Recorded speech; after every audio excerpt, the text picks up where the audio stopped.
Hello, everyone. Technology, teaching, English education. This is week 3, and we're going to go over gamification theory. You might have learned about this in other class, but it's something that's really important for our purposes this semester. So I want to make sure that we go over it at least once. I have an overview of it before we really deep dive into it. So this week is a overview and introduction of gamification theory overall, and then also how we use it in education. Gamification theory is not, we'll talk about it in the main lecture. This is just an introduction, but it is something that has come to almost infest our entire lives. All right, let's enjoy.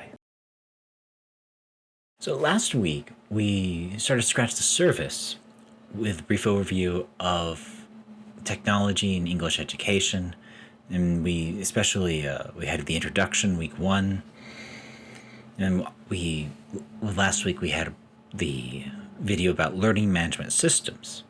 This week we need to go off on a bit of a sidetrack about gamification and the theory of gamification, how that relates to education, and how we can use technology with it. You have to forgive me, but I don't know what you've learned in other classes, so you might have learned this about a bit before or not. So if not, we're going to talk about it now. Gamification. It's the idea of taking game design elements and principles and putting them in non-game contexts, non-game environments. So we have the in-game ideas of points or currency, of XP, of high scores, those kinds of things, and advancing in levels and getting badges and all those things. So these what do they call them? Micro encouragements. They keep us engaged. They keep us engaged to play the game. The core feedback loop keeps us playing. And so they've taken that idea and applied it in other parts of our lives, in shopping, and fitness, and finances, things like that. And that we have points, or we're supposed to do a certain amount of things every day to get badges. So if you have fitness apps, it tracks how many steps you take in a day, and you get nice, pleasant encouragement when you achieve your goals. For myself, I put immigration there. I am on a resident visa here in Korea, and to get that, I had to get enough points to qualify, and that meant I had to do a bunch of not necessarily small tasks, but depending on certain things of how much money I make and my age, my education, how much Korean test, volunteering, all these other factors, and I got points, and I got enough points to level up into a resident visa. So gamification has entered our regular lives quite a bit. But in education itself, we've seen gamification flood in and come into a lot of different parts of education, with behavior, with encouraging more studying and learning. Part of the idea is that by making it more like a game, it makes the tedious, the hard stuff more fun. This helps provide better motivation for students to become more engaged with subject matter, whatever it might be. So the theory is that learners learn best when they're also having fun, but also when they have much more, how should we say, attainable, reachable, comprehensible goals in front of them. And so if they with gamification, the goals are broken down into much smaller steps, and this allows students and learners or whoever to take the small steps and achieve small goals. They feel more motivated to keep going and eventually reach their big goals, because the big goal might be incomprehensible to the young student at the time, but you break it down to smaller steps, make it a bit more fun. You put a nice, happy sounds on it. Then it helps. It helps things, helps the students remain positive and motivated. Now, something that's come out with us, and especially with mobile gaming, is how addictive these phone games are, particularly phone games, but other games as well. They've done a lot of study on psychology on trying to get the games as addictive as possible so people keep playing and keep paying money. There's a lot of money to be made through exploiting human psychology, and there's good sides of that, as in for education, we can use the psychology to help us. But I want to just make it clear that how these techniques have also been used for less than good goals. There's lots and lots of money being made off these gamification ideas and making them more addictive to people. If you're familiar with microtransactions, when you play a phone game, they want you to pay money eventually. You can download and start for free, but eventually they want you to pay money. The sports game FIFA, it's a soccer game. The latest version that came out last year, it sold lots of copies, but in their online store, where they sell the card packs, they made $1 billion in 3 months, just on that. Not selling the game, but selling the little card pack. So, gamification provides a lot of pleasurable feedback loop to individuals. This can be exploited for bad things, or it can be utilized for good things. And this is basically what the researcher Skinner found out with rats. Yeah, if you remember the Skinner box experiments you probably read about. We rats do, chimpanzees, humans do, everybody responds to positive reinforcement. And if we get a prize, we get a treat, a reward for positive behavior, we're going to keep doing that positive behavior over more of the time. So that's the behavior that gamification can help use. So we have the elements of gaming: point scoring, peer competition, teamwork, score tables to drive engagement, to get people more involved, to get students more involved. We can also use this gamification to help students take in new information and test their knowledge. And we can apply this for lots of different school subjects, but also using the self-teaching apps like Memrise or Duolingo. So gamification has really taken a big, I'm trying to think of a more positive word, but a stranglehold on certain parts of education, but especially self-motivated or self-learning. There's lots of gamification there. So let's go over some examples. So since gamification is taking the elements of game design, we don't need to actually have a whole game. That part's nice.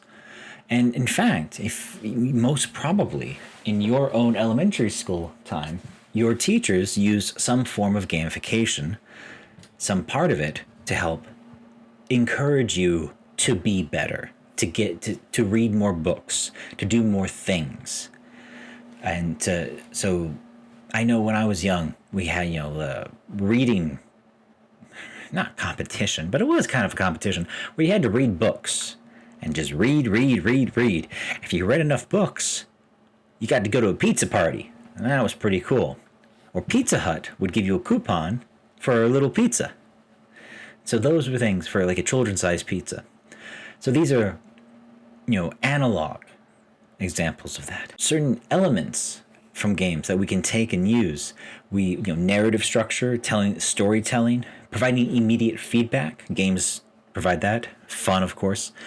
Scaffolding learning, if you remember scaffolding, that's just the idea that over time, the difficulty increases. So as students improve their ability, the material will increase in difficulty to keep them improving.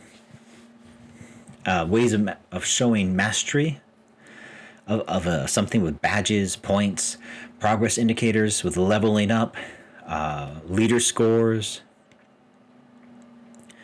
So lots of nice things.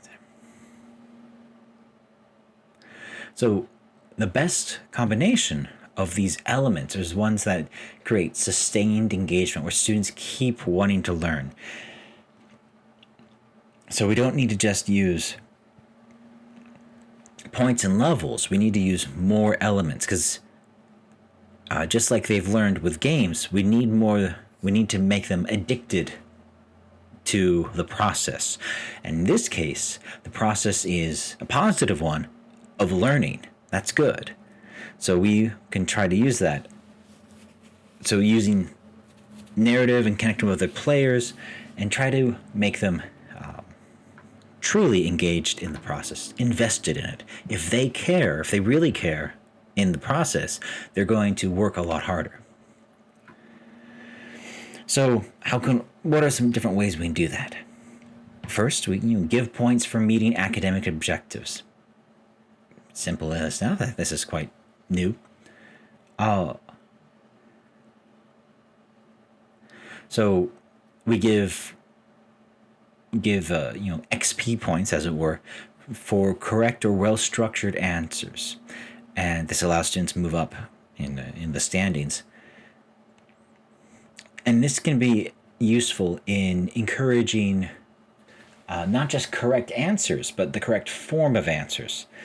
In that, for example, we have the example here. Do students need to be citing details from the set text and evidence for their conclusions? Do they need to be not just saying the answer, but why is it correct with evidence?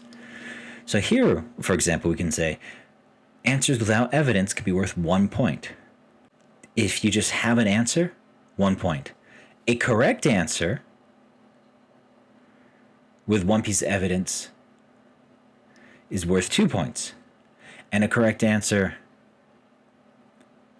with 2 pieces of evidence worth 3 points. So you get a point for answering, but that's just 1 point. If you want more points, you need to use more evidence. You have to have a better answer. So it's one way of doing it. We can also give points for meeting what we call non-academic objectives, for being good. As in cleaning up the classroom, putting on coats and hats, lining up in a correct order, doing nice things,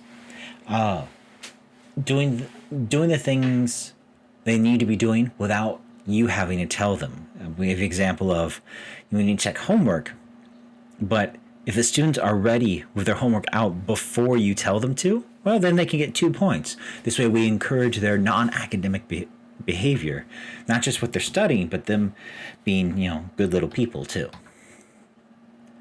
Playful barriers, that's a nice word for challenges. We need to provide, we say challenge, a conflict. Now the conflict should be, the barrier itself versus the students. It could be academic, behavioral, social, private, creative, logistical. For example, going back to the book reading, if over 1 month, the challenge is to read, let's say, 30 books. That's the challenge. And if you reach that challenge, if you reach that 30 books, you're creating a feeling of competition. You have the exact goal. The phrase here is playful barrier. Think of that as the more specific, the daily challenge, something that will get you to come back and play the game at multiple times through the day. Creating friendly competition within the classroom. We don't want to promote toxic behavior, but we want to provide friendly competition where students are competing to make each other better. You can set this up in different ways. One way is if you We have the example of students must follow a rule their teacher sets. And anytime a student follows a rule, class gets a point. So you have class points. And anytime a student does not follow the rule, the teacher gets a point. We don't want to remove points. That's quite negative. But if the teacher get a point, that's something. And this is a way of introducing new behavioral procedures. So if the class wins, then they can use a reward of some kind, small thing. We have the examples: 1-minute dance party. They're young learners. Extended break time, fewer homework tasks. Something something a bit tangible, but nothing substantial. Another thing we can try is comparing and reflecting on personalized performance, as in allowing students to see how they did, their own individual performance. And in games, you can look in your history, how many times did did cookie run over cookies. I don't play Cookie Run, so I don't really know about Cookie Run. He's a gingerbread cookie. But anyways, you can see how your individual history. And this way, if we're able to offer statistics of student behavior, their point totals, for example, Class Dojo has this quite a lot. They're able to give you a breakdown of how what positive points they got, what negative points they got, in what behavior they do very well in, but others they don't do well in. So this allows a lot of detail for the students to understand how they're doing. They know how they're doing, and they're able to track it. And this is very quite helpful for teachers. If we're tracking the students' behavior through these points, we can see trends in class behavior, and what we can see what we can see in on the screen in data, how the class is doing, where their behavior is good and where their behavior needs more attention. And like Class Dojo, that's what Class Dojo does. It tracks the class's behavior, individual level and on a class level. And that's a cool thing. And then another element we can use is using levels or checkpoints or milestones, whichever word we want to use. So we set up checkpoints for the individuals and for the class, as in who's first to read the 30 books in a day, or and things like that. So we can track points over multiple classes. We can give them milestones to level up, and then there's level up rewards. If they're able to achieve a goal as a group, then the group gets a reward. That's a nice thing.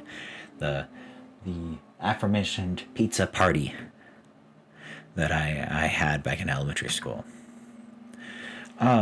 Something that can be helpful is the idea of giving learning badges instead of points or grades. Now, obviously for grades, for officially, you need to give grades.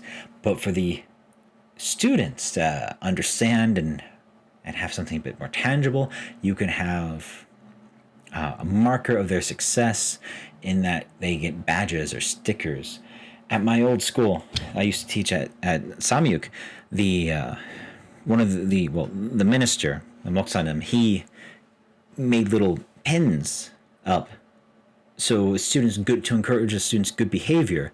And so they got if they for acting nice, for being polite. He gamified etiquette, and so students got pins to put on their uniforms to show how nice they were. And some of them had a lot of them, and they were very proud of it, which is, it was something. When we do with games, role-playing, of course, is one part of that. Role-playing games, obviously. And allowing the students a chance to take on different roles as learners and, judge, designer, father, doctor, soldier. It allows them to still use game elements in the learning environment, and that's helpful.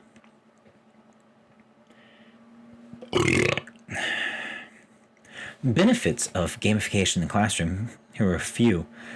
Students feel like they have more ownership, or they have ownership over their learning. And this is something that students really need, is that they need to take ownership of their learning. It is their responsibility, and this is a way of getting them to have that feeling. But it does also lower the apprehension factor. It is a more relaxed environment. And failure is an option. You just try again.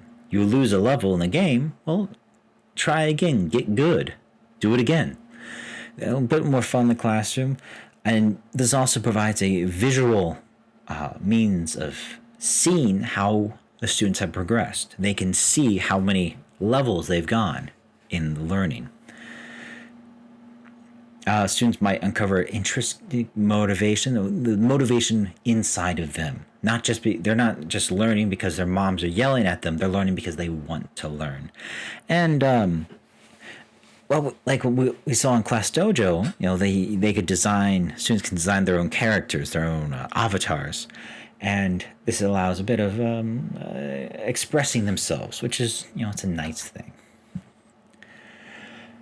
Students are found to be more comfortable in gaming environments, so they're more proactive, open to making mistakes. We have higher levels of engagement and concentration among students, and a bit of an idea of thinking outside the box. It's not just filling out the worksheet. They're thinking about what the consequences are for their progress in the learning game. And so they have a bit more motivation.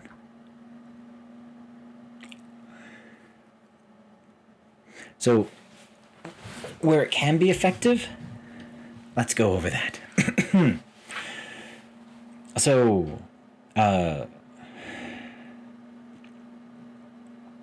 Games play into basic needs of individuals: autonomy, value, competence.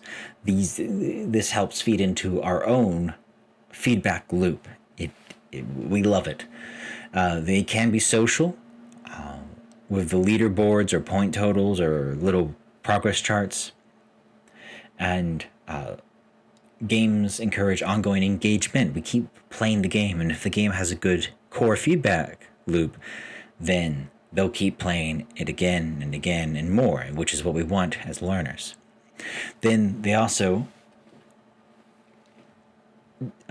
we can see how learners control their learning journey, especially if they have choices on how to level up. It's not just one way of leveling up. They might be able to minimax it, in that they might be able to try different ways of getting the points.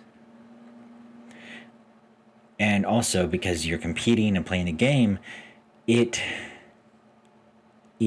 triggers real emotion of competition, happiness, excitement, all those things, which is nice.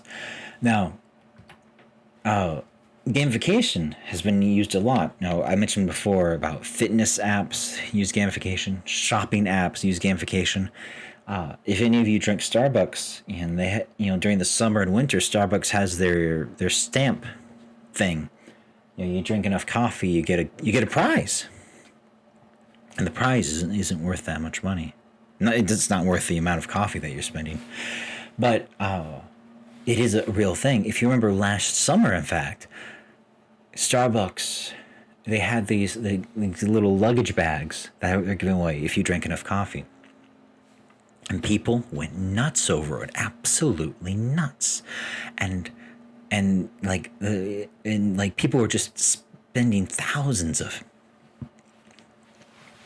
won on coffee. People were just buying 20 coffees at once to get this stupid bag, but they got it. They had to get it.